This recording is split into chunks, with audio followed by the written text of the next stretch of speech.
So today's class is going to focus on a technique that you need for your final assessment, which is writing an essay. So we're going to explore effective ways of writing an introduction to an essay. Before we start that, I just want to remind you that your bibliography assessment is due on Monday, this coming Monday, the 25th. I just want to show you something quickly in case you haven't seen it. Let's find it here. Okay. This is the Moodle page of our English course. And for week 7, that was last week's lecture. For week 7, you'll find the actual lecture over there that I gave. And then the model bibliography, which we actually worked on in class. I've uploaded it there so that you can have a look at it, so that you've got a model for your actual project, okay? So if you need to refer to that, it's on Moodle and you just click onto it there and you'll be able to use that as a model. Also, I recommend that you watch this video again to make sure that you are on track. It's important that you pay very careful attention to all the little details. Where are the full stops? Where are the commas? Must something be in italics or must it be straight? Must it be in inverted commas? All of those little things count towards getting something correct, okay? So go and take a look at that attachment of the model bibliography on Moodle to make sure that you are absolutely on track for your bibliography project, okay? If you have any questions about it, you can also feel free to ask me about them.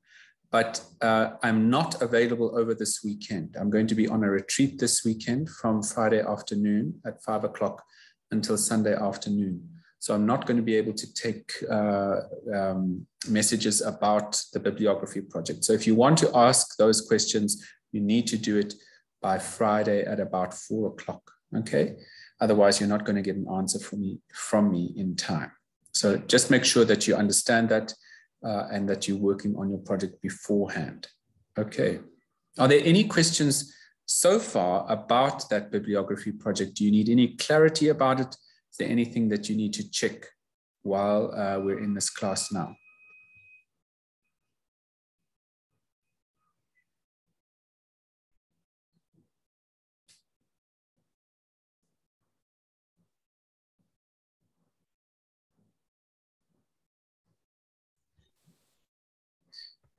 So the project is worth 30 marks and it's 30 marks out of 150. The total for English at the end of the semester is 150 and this project is worth 30. So it's quite a significant number of marks.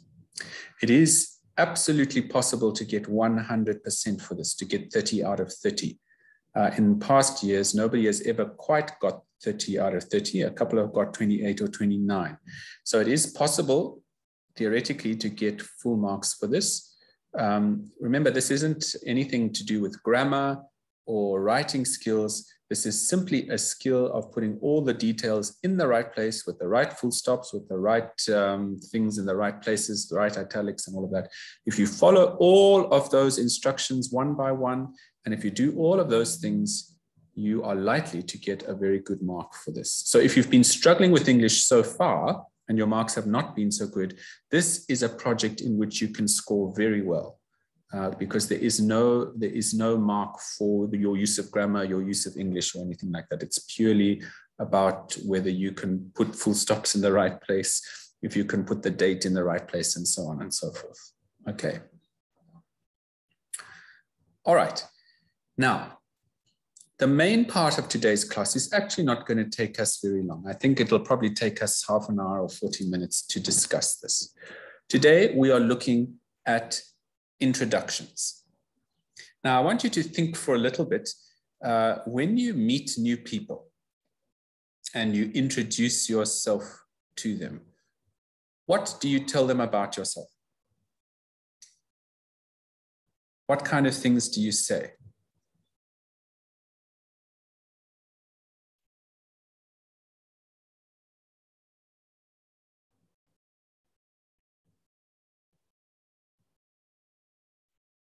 Sir, you first starts off with your name.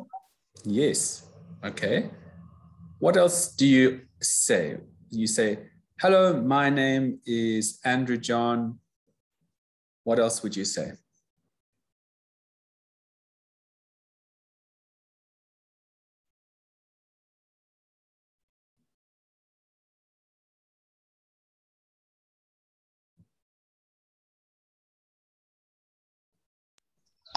The place where I come from and what I Yes. do. Yes, that's good. Where do you come from and what do you do? So when you introduce yourself to somebody, you say, hi, I'm Andrew John. I live here in Durban and I come from Cape Town, where my family lives, and I am a lecturer in music.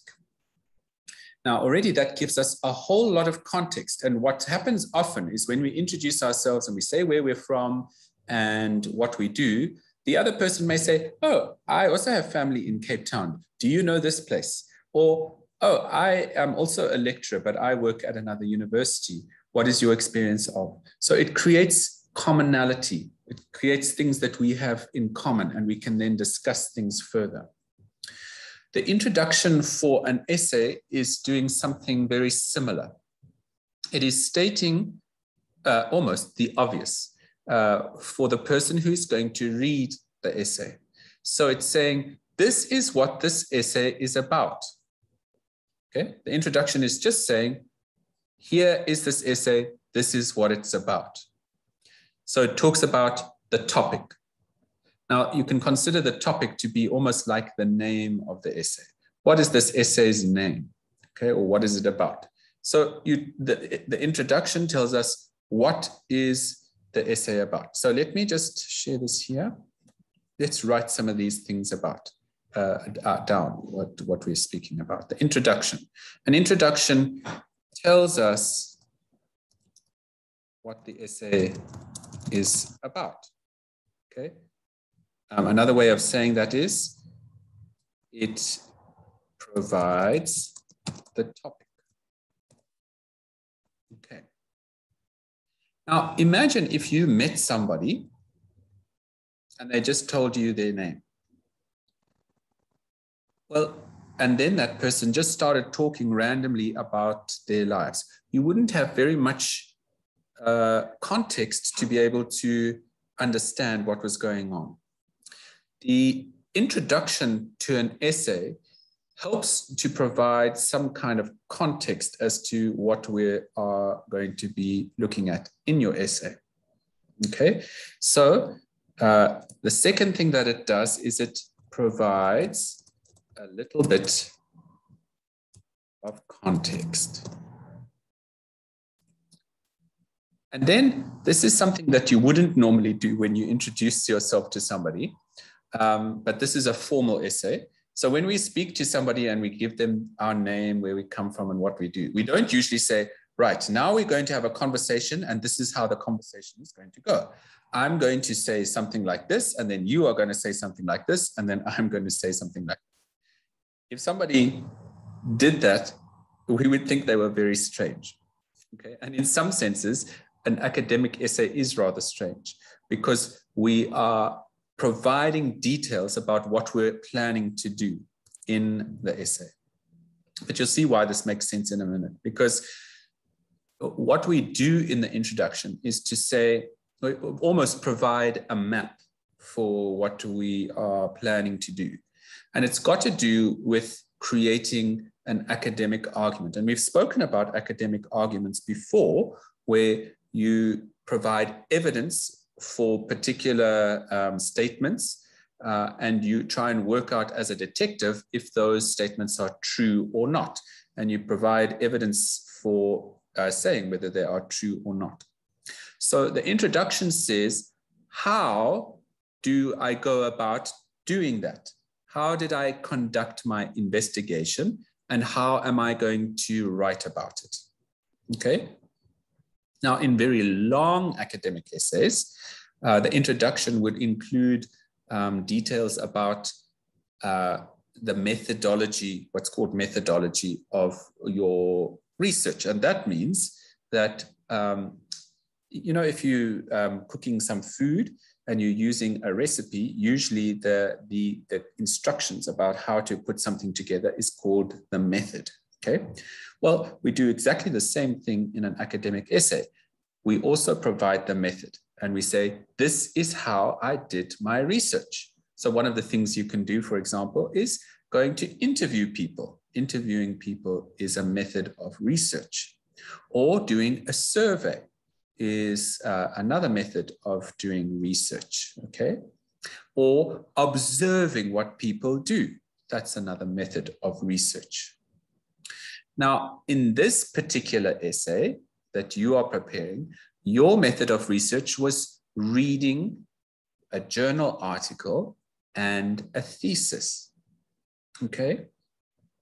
So in providing, in the introduction, one can say, I found the evidence for my essay in an article and a thesis. So it's also got to do with method, all right? So I've put that there. The essay tells, the introduction tells us what the essay is about. It provides a little bit of context, and it provides method, okay, the way that we did it, all right. Then it gives us the roadmap. I'm just going to call this the roadmap.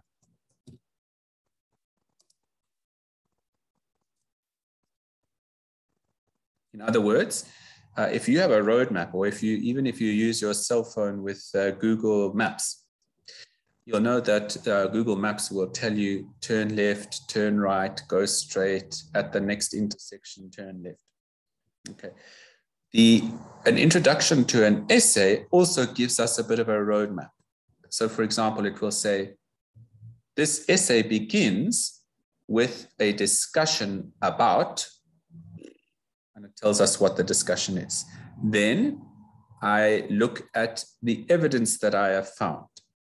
Then I compare the evidence for the argument and against the argument. And then I come to a conclusion. Okay, so it's basically telling the reader, I'm going to do A, B, C, and D. It tells us exactly what it's going to do. Okay, so there are 4 main things that we're looking at or looking for in an introduction. In the introduction, we are being told what your essay is about. We are given some context. We are told about the method, and then we are told how the essay is going to unfold, how it's going to work. Okay.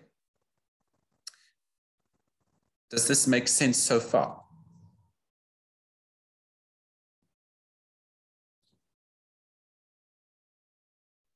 Yes, sir. Okay. Now, given what I've told you, do you think that when you are preparing your essay that you should start by writing the introduction?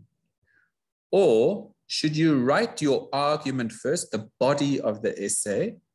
Should you write the body of the essay first and then come back and write the introduction later? Which do you think would be best given what an introduction usually includes?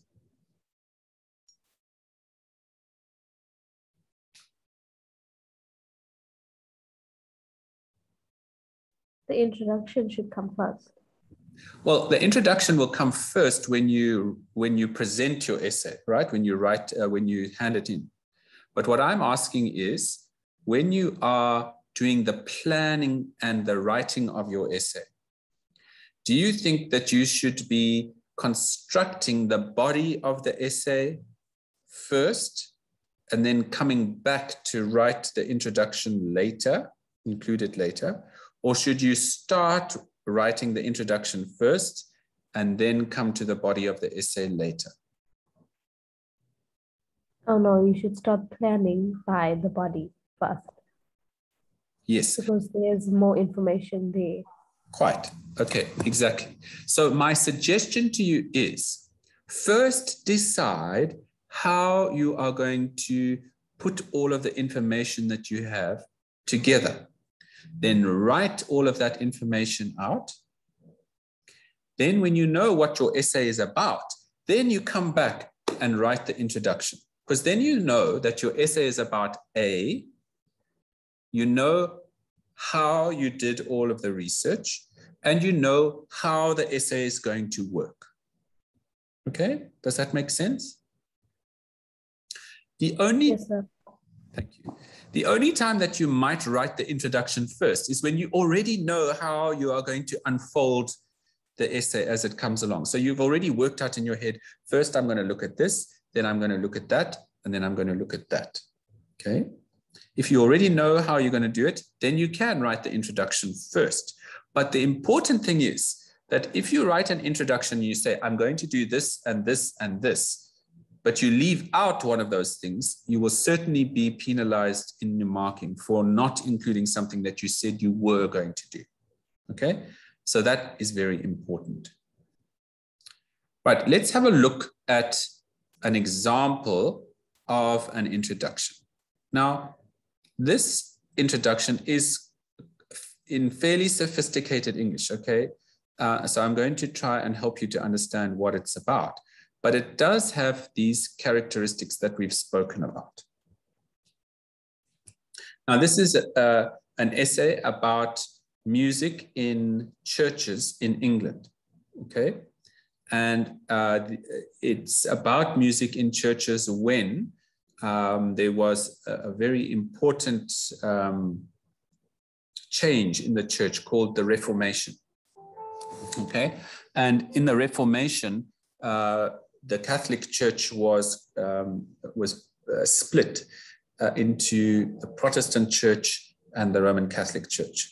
And in England, the church actually, or the English king, basically kicked out the Roman Catholic Church and instituted a new church called the Protestant Church, or the Church of England.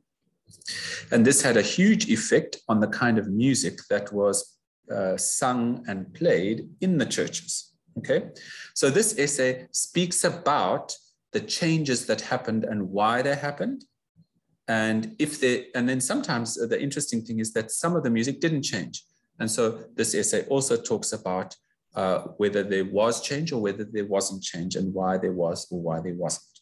Okay, so it starts by saying the English Reformation was protracted in nature. Protracted means long, okay? So what the author is saying is the Reformation or the change from Roman Catholic Church to Protestant Church didn't just happen on a particular date. The 1st of January, 1540, we were no longer the Roman Catholic Church, we were the Protestant Church. It didn't happen like that. In fact, the change was much more organic. It happened over decades and decades. So it wasn't something that happened like that. It was something that happened over 2 or 3 generations, okay? So the English Reformation was protracted in nature, lasting well over 100 years, and included a number of theological and liturgical transformations. Theological, that word means the way that people think about God or write about God. And liturgical means the way that they worship God, okay? They worship, it doesn't have to be limited to Christianity. It could be in Islam, it could be in Hinduism, it could be in Judaism. It's about worship, okay?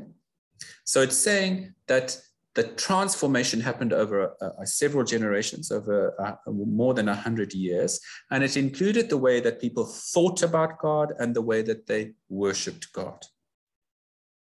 Those who worked in the church as clergy is another word for priests or ministers. Those who worked in the church as clergy and musicians must have been baffled by the instability of the times. that's saying that those people who were employed by the church, the ministers and the musicians, must have found it really difficult to deal with these huge changes. Okay, many of these changes were so large that it meant that whatever they had done in the past had to be completely changed, and they had to rethink how to do things. Some, and this is talking about the ministers and the musicians, would have dealt with the changes by clinging to what they knew and loved. So that's often what happens. People, when there's a big change in society, they cling desperately to the things that they love, that they are familiar with because they know it, okay? And they don't want to change. So what those kind of people do is that instead of creating new forms of music and worship, they adapt what they've had to the new circumstances. They change it and modify it a little bit to work for what they are doing, okay? Other people, though, would have seized the opportunity to make profound changes. And there are always people who hold on to tradition, and then there are other people who want to let go of tradition and start something new. Okay, there are always those types of people in society, and then a lot of people in between who don't mind either or. Okay, and it's those people who are ready to make change that created new forms of music and new forms of worship. Okay, so do you see that this little bit over here is what's giving us context? Okay, it tells us that we're dealing with the period of the English Reformation, and that we're dealing with the ways that people thought about God and the way that they worshipped God. Okay, it's telling us that we're talking about people who worked in the church, ministers and musicians, and that there were two types of ministers and musicians, those who held on to tradition and those who rejected it and started something else. Okay, now look at what it does. It says, this essay explores some examples of continuity and innovation in English cathedral music as a result of the Reformation. So let's just start and look at that a little bit. This essay explores examples of continuity. Continuity means that there is similarity between what happens before and after. So let's say we have this thing called the Reformation, where there was a transition from the Roman Catholic Church to the Protestant Church, okay? And the kind of music and worship that was sung in the Catholic Church was kind of retained and used, but with some differences, in the Protestant Church. That would have been continuity. It was basically the same, it had the same characteristics, but it had some differences as well that made it unique for that particular perspective.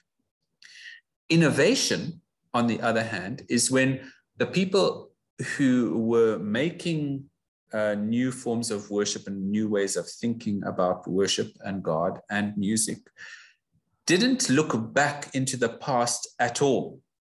They didn't look to the kind of forms of music and the forms of worship that had come before. They simply said, we're in a new era. Let's think of new ways of worshiping and singing and so on.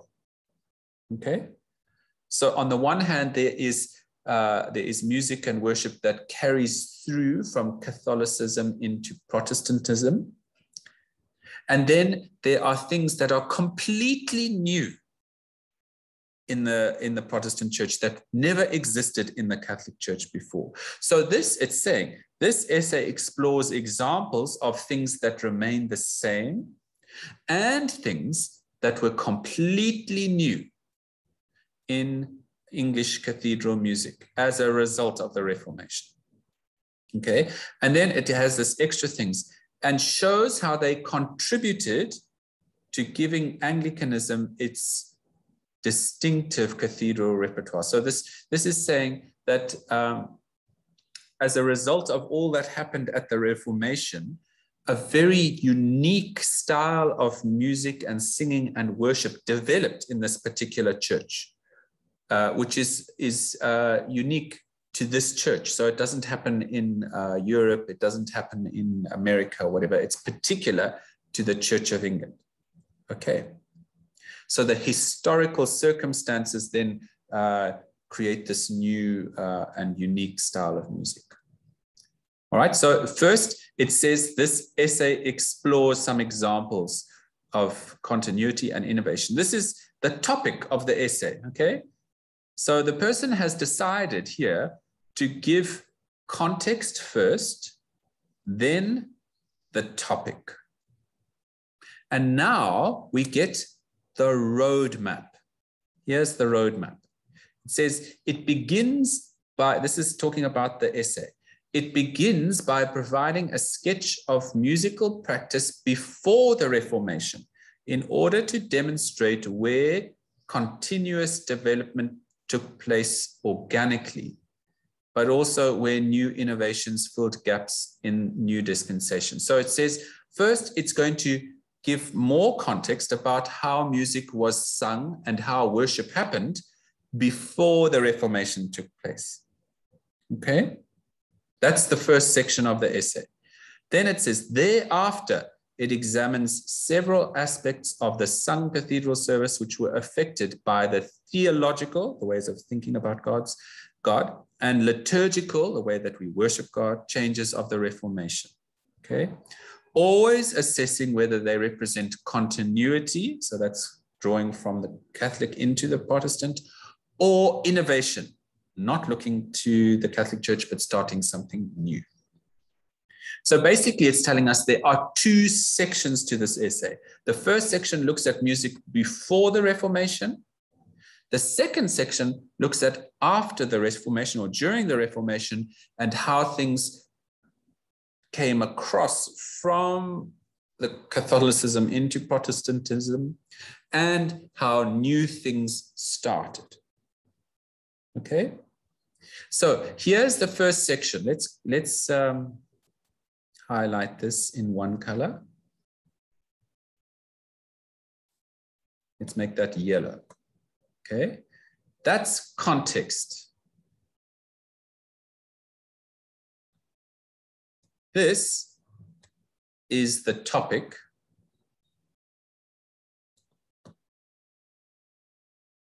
And that is the roadmap. Okay? Now, usually, but not always, these two sections here, the yellow and the turquoise, are interchangeable. Okay? It means that they can come first or second, it doesn't really matter. We could have started with this. We could have started the introduction. This essay explores some examples of continuity and innovation in English cathedral music as a result of the Reformation and shows how they contributed to giving Anglicanism its distinctive cathedral repertoire. It could have carried on by saying the English Reformation was protracted in nature. It wouldn't make any difference whether we started with this or whether we started with this. Okay? So when you are putting together your own introduction, you can start by stating what the topic is, or you can start by giving context. Another important thing is that if we took the yellow part out completely, we would still have a legitimate introduction.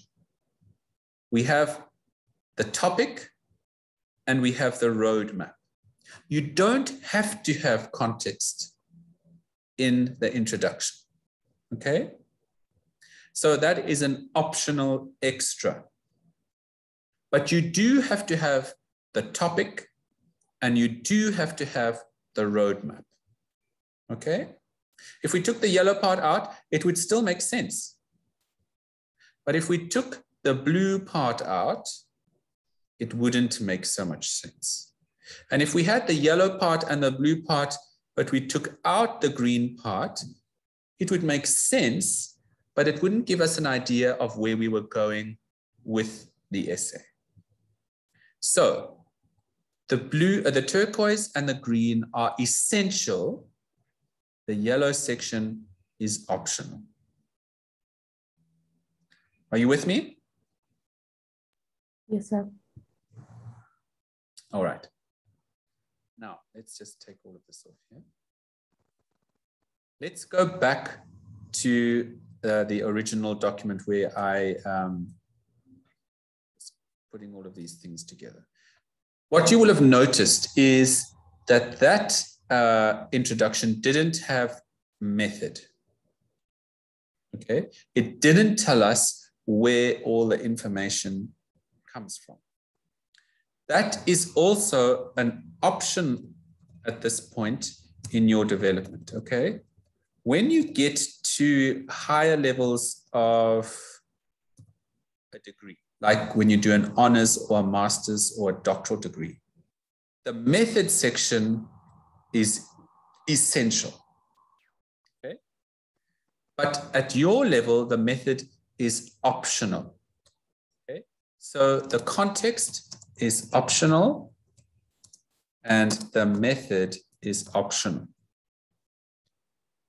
The topic is essential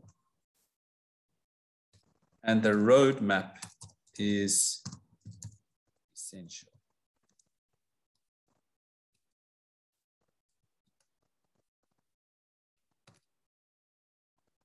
Okay. Now let's think about the essay that you have to write. Let me bring it up on the screen for you for the requirements so that we can take a look at what you might have to put together for your own introduction. So let me stop sharing that and let me share your assessment task.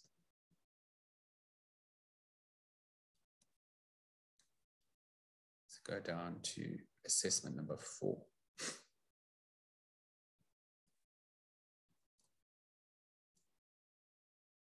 Essay assessment.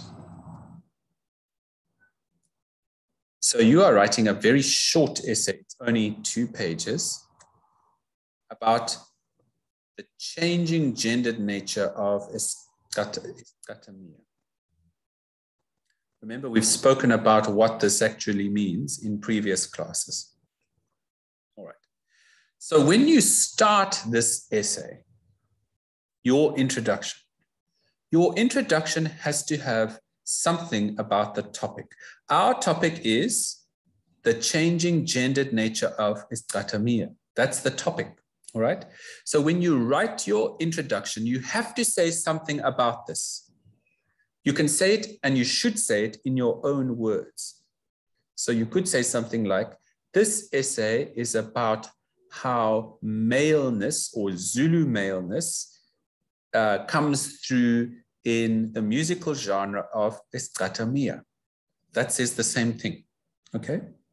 But I want you to try and think of your own way of saying that. That is the topic of the essay. This essay is about blah, blah, blah. Okay? You all with me? That is the topic over here. So your opening sentence is going to be about that. And you can even start the essay by saying, this essay is about. Put in your own words. Are you with me? Yes. Good. An option after this is to provide some context.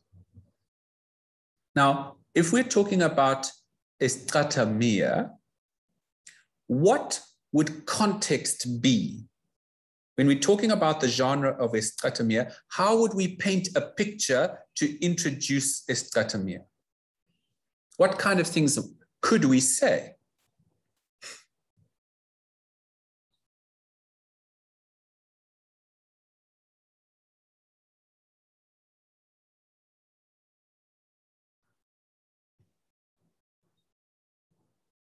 So imagine that you were writing this essay for people who were not familiar with this, might be familiar with they might have heard eschatomia, but they're not even sure that they have. one of the things that you would say, for example, is, one of the things you could say is, Esitratamia is a Zulu genre sung only by men, which became popular, also became internationally popular through the music of Ladysmith Black Mambazo. That gives us some context already. It says the music is Zulu, it's sung by males, and the most famous group of all of them is Ladysmith Black Mambazo. Three things we've already been told in one sentence, and that gives us some context. Okay, you could extend that context even more if you wanted to, but one single sentence like that would be sufficient as context. Remember, you don't have to include context in the introduction, but you are allowed to. Okay? You could start the essay with the context and then have the topic sentence. So you could say, the genre Esitratamia, the musical genre Esitratamia, is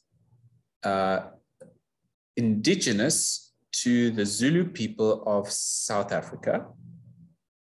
It is a genre which is only sung by males and has been popularized by the famous, internationally famous group, Ladysmith Black Mambazo.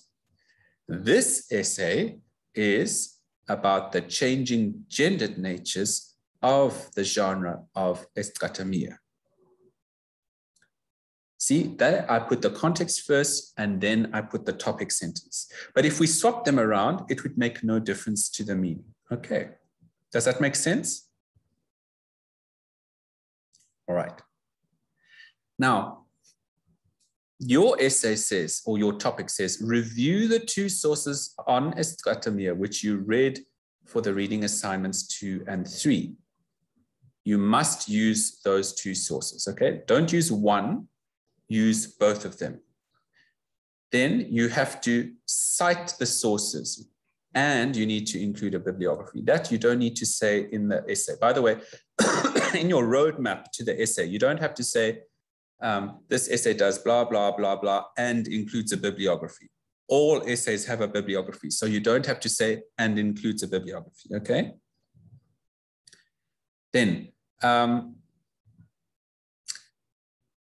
we have spoken about how you might put together the argument of your essay in previous classes. So if you are unsure about that, go back and review the other classes that we've had so that you can see how you might structure your essay. But you could say after the topic sentence and the context, this essay is divided into 3 sections. In the first section, I talk about blah, blah, blah. In the second section, I talk about blah, blah, blah. In the third section, I talk about blah, blah, blah. So your first section could be a summary of what Ndlovu says.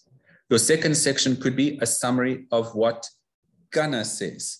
And the third section could be comparing what they say. Okay? If that's the way that your essay was structured, that is what you would say in the introduction. So here's an example of an introduction that does exactly that. This essay is about the gendered nature of the musical genre Esitratamia. Esitratamia is a Zulu musical genre which is sung exclusively by groups of men. It was popularized in the 1980s internationally by the group Ladysmith Black Mambazo. This essay discusses Esitratamia in 3 sections. The first section looks at a thesis by Ndlovu and discusses what he says about maleness or Zulu maleness and Esitratamia. The second section looks at an article by Liz Gunnar and also looks at the maleness or the Zulu maleness that is portrayed in Esitratamia. The third section of this essay examines or it compares what Ndlovu says with what Gunnar says, and then comes to a conclusion about what Zulu maleness in Isicathamiya might be. That would be a sufficient introduction for an essay like this. It had the topic sentence, it had a little bit of context, and then it gave us the roadmap. Are you happy with that?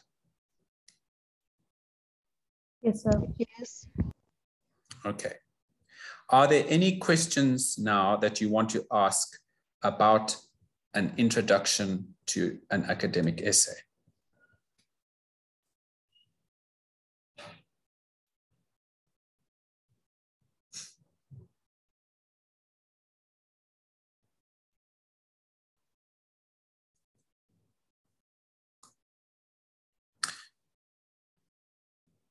Doesn't seem like there are any questions. Do you feel now that you might be a little bit more confident about writing the body of the essay and the introduction of the essay, given what we've done over the last few weeks?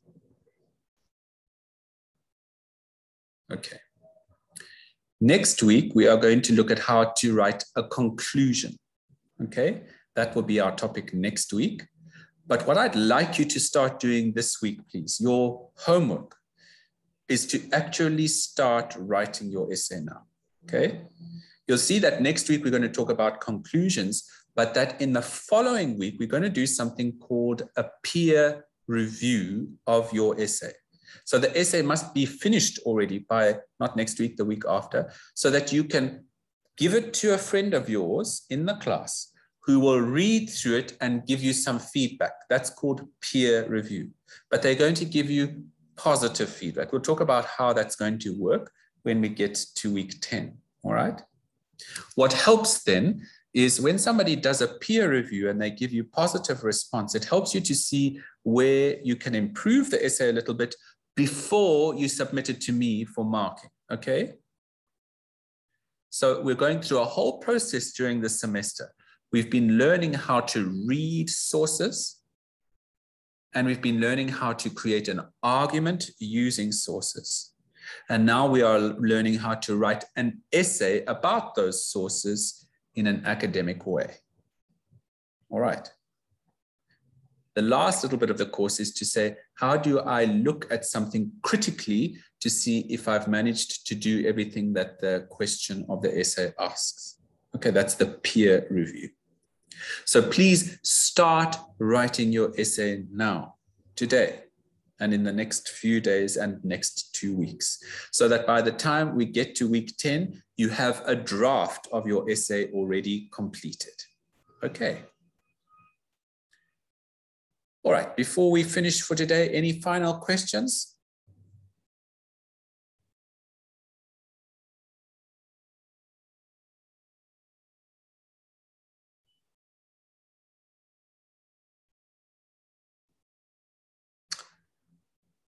Doesn't look like it. Thank you for your time. Good luck with writing your essays. Thank you, sir.